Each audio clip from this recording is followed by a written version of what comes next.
relative calm.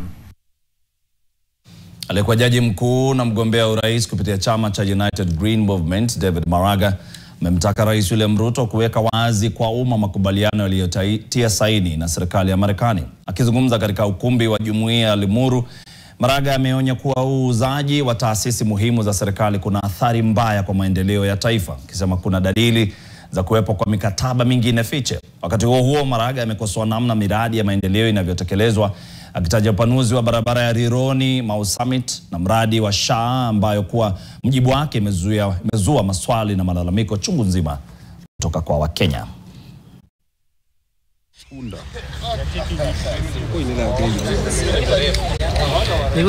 Badala ya kuimprove ile NHIF vile ilikuwa inafanya, ile kasoro ilikuwa nayo, sasa imekuja ingine ambao inaibia wananchi na haifanyi kazi.